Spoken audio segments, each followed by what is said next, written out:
In Conversation with Terry Shepard, award-winning broadcaster, narrator, and author. A deep dive into the writer's craft with the artists and support systems who create the stories we love. Today, we're joined by an author who believes that one of the most powerful tools in parenting isn't a schedule, a screen limit, or a perfect plan. It's play. Christopher Mannino is a writer, a former theater teacher, and a lifelong storyteller whose work spans mythology, journalism, and children's literature. From studying at Oxford to reaching millions of readers through Business Insider, Christopher has built a career around helping people connect, especially parents with kids. Now living in Malta with his family, he brings both professional insight and real-life experience to a question many parents quietly ask: how do I show up for my child when life is already so full?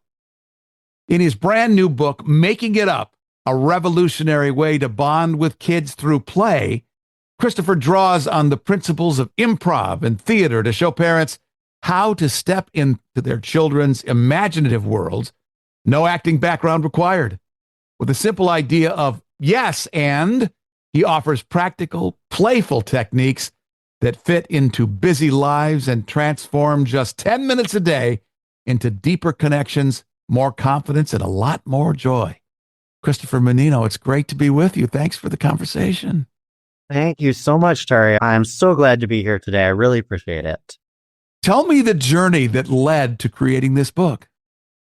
Absolutely. It actually started on a funny note. Like many parents of young kids, and I have two, I am a huge fan of the show Bluey. It's a show from BBC in Australia, or ABC rather, in Australia. And it's this wonderful show about these two cartoon dogs and their two dog children and all the zany things they do. And a few years ago, I was in one of my many little Bluey groups, and everybody started complaining and just going off because there had been an article, and I don't even recall where it was. It was Newsweek, Redbook, one of those places. And a mom had written this long opinion piece about hating Bluey because it was absolutely unrealistic. And it gave her kids these unrealistic expectations of parenting. Nobody can parent this way. That was the gist of the article. And I was laughing about that with my wife. And my wife just looks me dead in the eye and says, Chris, first off, most people don't know how to parent that way. And to break for a second, it's because every episode of Bluey is actually an improv. Joe Brum, the writer, is basing it on these improv scenarios. And we had talked about that and recognized that. And I was like, what a neat way to show a kid's show. And so my wife, not everybody has this theater background of 20 years. Not everybody parents like you. And then she gets her real wife voice and she says, look, you're a writer. Write the book. Tell people how to do this. So like many of the best books out there, this one happened when my wife kicked my butt and said, make this happen. But it's true. Credit where credit's due. And I was like, I should do that. And so that's how the book starts. It starts on that idea. It's not a Bluey book, but it is geared towards that style of interaction and that type of connection. And it's such a fun and such a different book. Now that it's finished and I was looking back through my copy, I have to say there is nothing like this out there. This is not a psychology book. This is, and there is a person right outside my window beeping for some reason, not related to the book. But this is not a psychology book. This is not a behavior book. And it is not a celebrity book, maybe someday, but at the moment, certainly not. And when you take those three, that's what, 99% of parenting books out there. Instead, this is this everyman book. It's for everybody who can look at these methods, try them. And yeah, like you said in the intro, 10 minutes a day.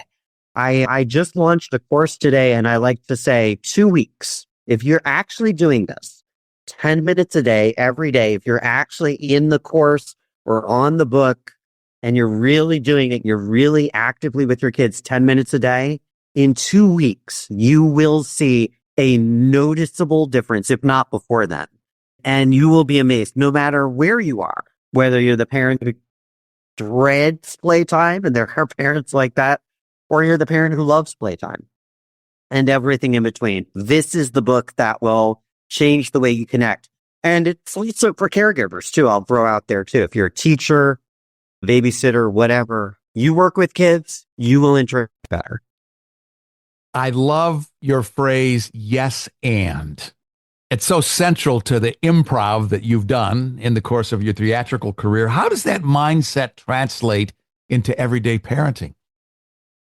Yes, and and most people are familiar with it from improv. And the first pillar of the method. So the method is 2 pillars.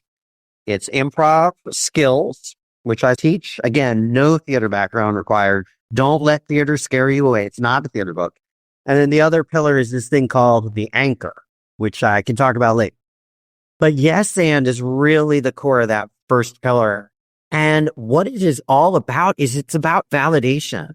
In this context, I was sitting on our curb when we lived in Delaware, and I was sitting with a few other parents, and my kids and a few other kids were playing, and they were all out in the middle of the cul-de-sac being kids.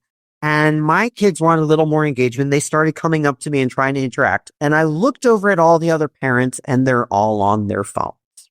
And what happens, and it's the world we live in, and it is what it is. And nothing against them, and they're all wonderful people if they're listening. I love you all. It is what it is. But at the same time, that's not engaged.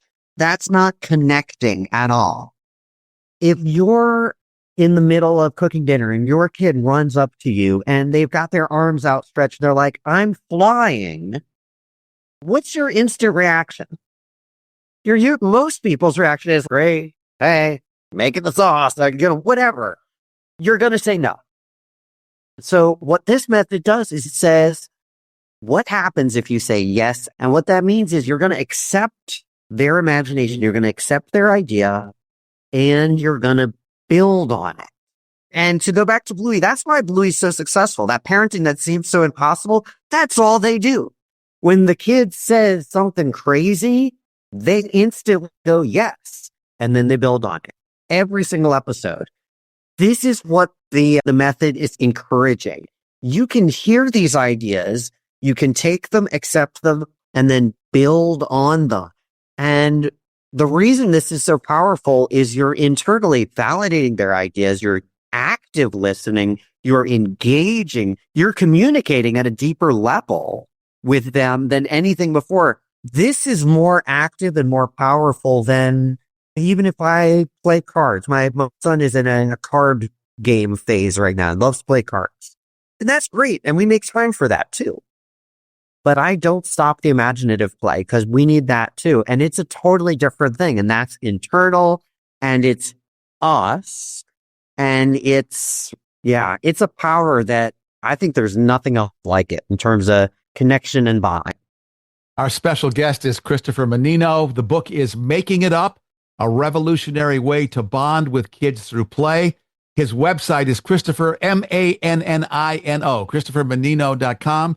And when you go there, you can also check out the course that he's launched to help you dip your toe into this focused, energetic, improvisational play. Why is short, focused play often so much more powerful than longer stretches?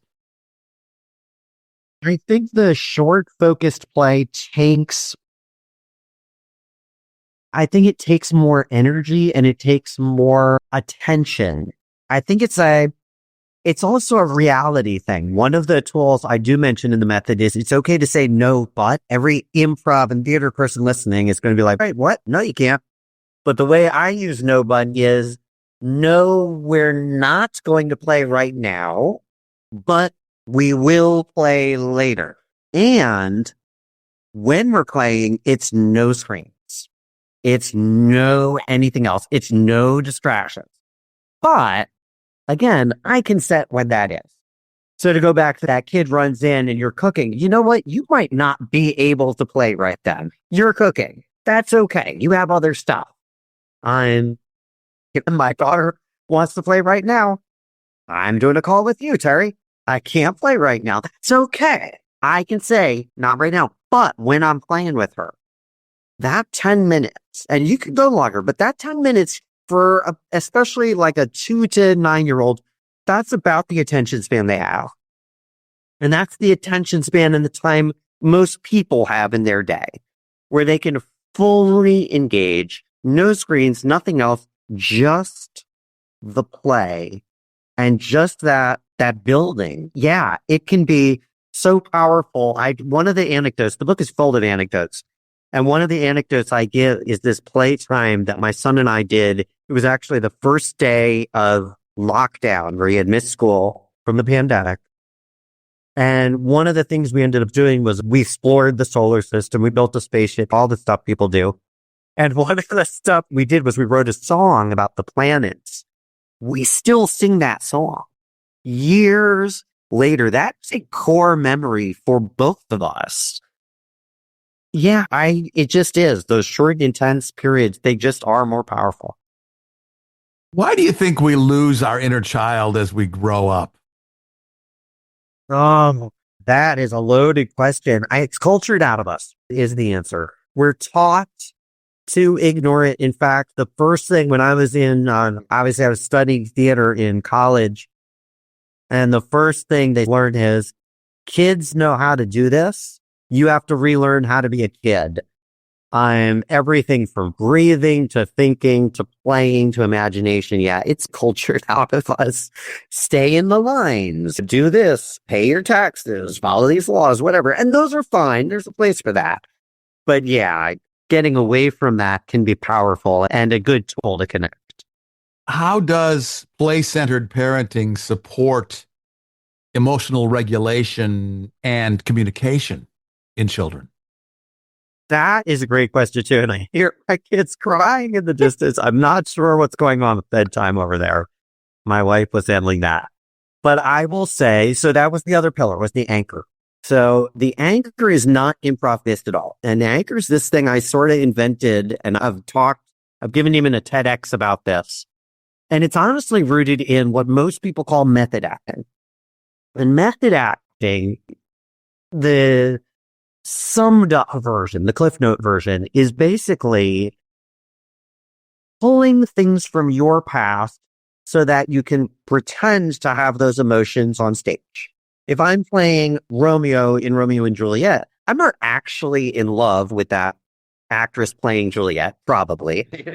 You never know. But I'm simply not going to actually kill myself or do all the things Romeo does and have all these crazy emotions in the course of one night. How do I play those? Then the method acting approaches, you're constantly focusing on these memories of when you've had those emotions. So the anchor is based on a similar idea. And what I train people to do is to, in your own life, and it doesn't have to be related to your kids, but in your own life, focus on these core memories that are recent, that are real, and that are personal and positive. They have to be positive because there's always stuff and stuff with a capital S around you. I call it the storm, whether it's the news or the work or Christmas or a birthday or whatever's going on, right? There's something. The weather, there's something. We had a hailstorm here just the other day. I was like, what is happening? I guess we occasionally don't have sun. It does happen. But there's always something. How do you deal with all of that in the back of your head when you're supposed to be playing with your kid? Because kids are sponges.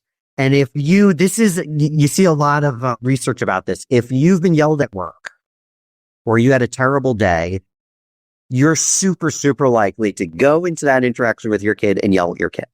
That's just research after research, study after study. So what's the solution? And that's what's missing in a lot of these pieces. And so what the anchor does is it does offer a solution. And I'm basically saying, before you go and interact with your kid, take that moment to self-regulate. Honestly, I never go anywhere without an anchor. I'm using one right now in this talk with you. I always have one in my pocket, metaphorically, And that's what I'm encouraging with this method. Learn how to make one, learn how to constantly update it. And then, yes, you will be emotionally regulated. And to go back to that sponge, the kids are learning that just by seeing you do it. So you're actually teaching emotional regulation that way too. We're talking about making it up, a revolutionary way to bond with kids through play. And we're talking with its author, Christopher Mannino. ChristopherMannino.com is the website. There are literally hundreds of books about parenting out there these days. What makes making it up unique? There are too many books about parents, I should fully admit, as a parenting author. But it is unlike any of them, bluntly. Even before I get into the nitty gritty, you just pick up the book and you look at these. It's got these beautiful illustrations throughout by Corey Reed. Apologies to anybody who gets it on audio. You're going to miss those. But it's right from the format. It is unique. But as to the actual book itself, this is not a psychology book. I'm not a psychologist and I don't pretend to be. My background is in theater. My background is in education. And my background is as a stay-at-home dad. 7.5 years as a stay-at-home dad before going back full-time. And I put all those together and I did a lot of research, but this is not a psych book. This is not a behavior book. I touch on behavior a little bit. And I will admit, if you're in one of these sessions, I call them the making it up sessions. If you're in a making it up play session and, you need to stop it, that's okay. Like, you're not going to force it. You're not going to, this is not one of those books where it's, oh, let's nurture the kid or let's do timeouts or whatever. It's not that. And it's definitely not a celebrity book on launch. Maybe someday.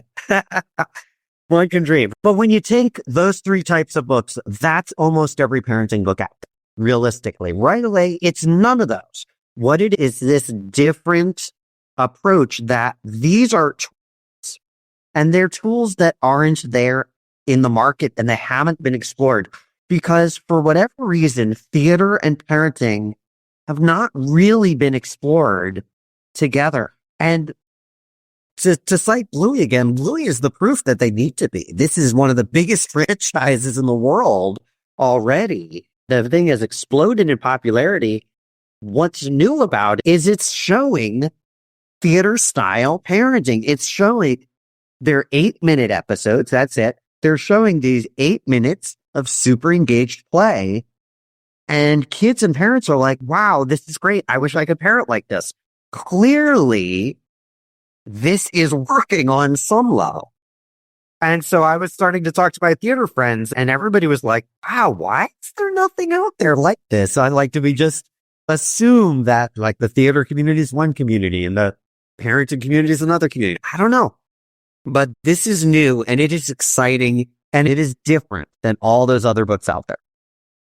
Are there lessons from the book that can apply to our relationships with one another? It's hilarious that you asked that because I literally am starting to play around with a book about that right now. I'm looking at taking these tools and writing a separate book just towards that. But yes, absolutely. The active listening, the empathy, at one point I go through the rules of improv. You're not an improv artist. You're not a theater performer. Why do I go through these? Because when you actually get into the nitty gritty of them, you're going to find that the more of them you do, the more your playtime will soar. It really will. There are these 12 rules I go through in the book. And you're never going to sit your kid down and be like, first you should be doing this and this. No, these are for you. But then if you take these same things and you apply them in other conversations, both in real life and on social media, I've actually noticed this too. Social media is a weird space now, let's be honest, especially with the flood of AI and there are bots and then you don't even know who you're talking to is or. But there's still, even before all that, there's still this mentality, this soapbox mentality where you are like, I know what I believe and I am just not going to listen to anything you say. And whatever you throw at me, okay, whatever, BS. I'm going to type my angry response, put some gifts, and then block you. That's a lot of what we've become as a culture. And it's not the healthiest. That's not really healthy interaction at all. We're a social species. And the method is all about connection. It's all about bonding. And yes, absolutely. If you can learn to bond with your kid more, you can definitely take these. And the anchor is something that I tell people all the time. Even if you don't use the other stuff every day, you're going to be using that every single day, not just with your kids, but in your job, in your life. Like I practice what I preach. I never go through a day without consciously thinking, oh, this is my anchor and it's ready if I need it. What's been the reaction from people who have been exposed to these ideas? Oh my gosh. I'm plugging the site a bit, but literally go on the site and look, I put a bunch of quotes from real parents. And then Familius, my publisher, was great about, I was testing this out while I was writing it, and I was writing it and testing the method. And I had a whole group of testers. And what we ended up doing was we ended up taking a quote from every tester and starting every chapter with a quote. And those are all real life people on using the method, using it with their kid, talking about how it's changing. One of my testers got a little annoyed at me because I was already playing around with that tagline, for lack of a better term, of, 2 weeks, 10 minutes a day, it'll change. And it doesn't take 2 weeks, Chris. I saw a difference the first time I did this. It was the best play session I had ever had in my life. And so I don't want to guarantee the very first one is going to be amazing, but it might be. You never know. And yeah, so the reaction has been nothing but positive from everybody. It does make a difference. What do you hope people will take away from their encounter with making it up? I hope that they, as the book says, I hope that they bond with kids stronger. I think there's a lot of people who, no matter where they are on the spectrum of relation with their kid, everybody's relationship could be strong. Even if you are the tightest, you're tight and you're amazingly close, your playtimes could still be better. I hope that the anchor technique helps people. I think our world is a bit chaotic. I might just up it. Our world is totally chaotic, let's be honest. And I think that everybody needs a little emotional regulation. One of my favorite fiction authors, Brandon Sanderson, just launched this massive new mental health campaign. I think there's a lot of authors who are aware that mental health is not a joke. It's not a minor thing. It's not an afterthought.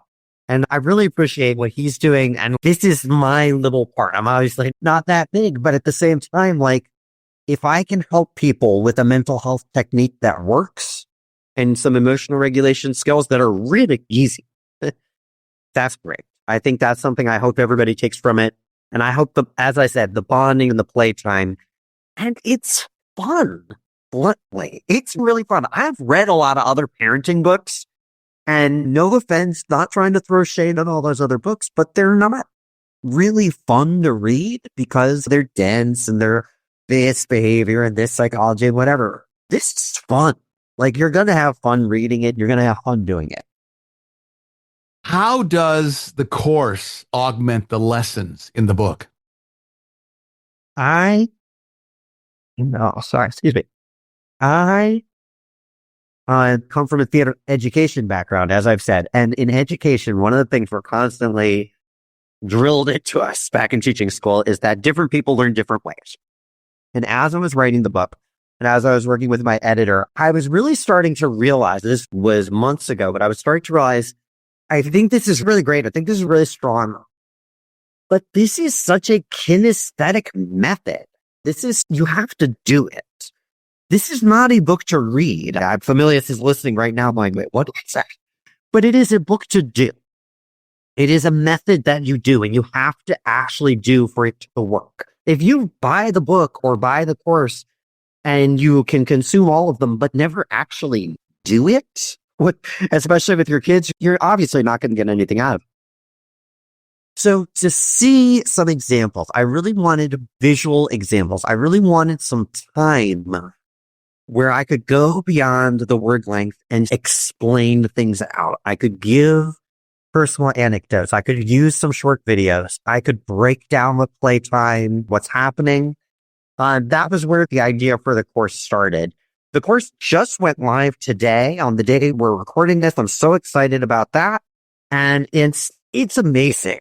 I know I'm biased, but I am so proud. I have been working on this course for 3 months. It has been an intense journey, but it is, if for people who don't necessarily get everything from the text or the audio, if you're listening, this will give you that extra.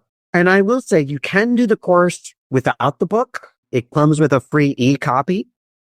So you would get the e-copy of the book if you sign up for the course. But it does walk you through everything at a different angle. And as similar to the book, I had testers and the feedback I got was great. They were like, oh, I never thought of that. And oh, there's a lot of aha moments.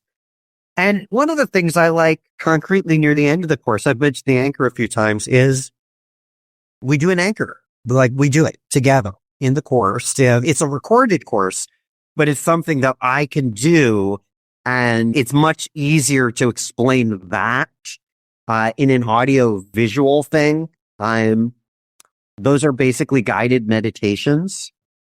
And so writing out a guided meditation works to a degree, but actually hearing it and I've done guided meditations with people for years.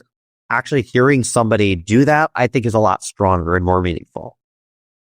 What question haven't I asked that you wish that I had? Oh my goodness. That's a tough question. Question haven't you asked that I wish they had? I will say that what is one of my favorite kind of making it up moments that you might be unexpected. And I will share that. I was actually just talking about this in one of the last units in the course. And I've mentioned the anchor. I've mentioned that the anchor has to be this really strong, positive memory. And for a while, one of the examples I gave in the course was it was the only time I've ever been, we went to that Harry Potter thing in Orlando, the Universal Harry Potter World. And we were with the kids and my son, gosh, at the time he must have been like 6, I want to say. He was very young and he was enjoying looking around and we're in the Diagon Alley part and there's this dragon and it first fire. See you smiling. You know what I'm talking about. And he freaked out and he ran to me sobbing and he clung to my leg. And for a month after, that was my anchor. That moment right there. It was such a powerful, visceral image. It was so unique. But on the surface, it seems like a kind of negative thing. Why am I going back to this moment? My son was crying. And so the reason this worked so well as an example, and the reason it was a making it up thing too, is even though he was upset, for me, it was a positive moment because it was I need daddy. I was able to reassure him. I explained it was not a real dragon. Would have been cool if it was not a real dragon. I was able to comfort him and I felt this immense pride. And it's that pride that I'm tapping into. And he got out of it in a few seconds. He was fine. And then, so I'm tapping into that pride with the anchor. And then we're going to start playing. And then we're there and we could talk about what's different around here. I'm like, let's turn it into a playtime. That to me is to be able to do that spontaneously, not pronouncing things spontaneously, but if you're able to do that spontaneously, you're able to tap into the positive emotions, even in a negative moment. That's the power of this method. And that's the flexibility and the versatility that this will give you. And as I said, ultimately, even in those momentarily tough times, you're going to be having fun and you're going to be learning, you're growing, and you're always going to be bonding. There's a book and a course. The book is Making It Up, a revolutionary way to bond with kids through play. The website, Christopher Mannino, Mannino, ChristopherMannino.com. And we have been talking with its author and visionary, Christopher Mannino. This has been great, Chris. Thanks so much for the conversation. Thank you so much, Terry. I appreciate it. In Conversation with Terry Shepard is a copyrighted presentation. All rights reserved. I'm Lisa Davis. Join Terry Shepard next time in Conversation.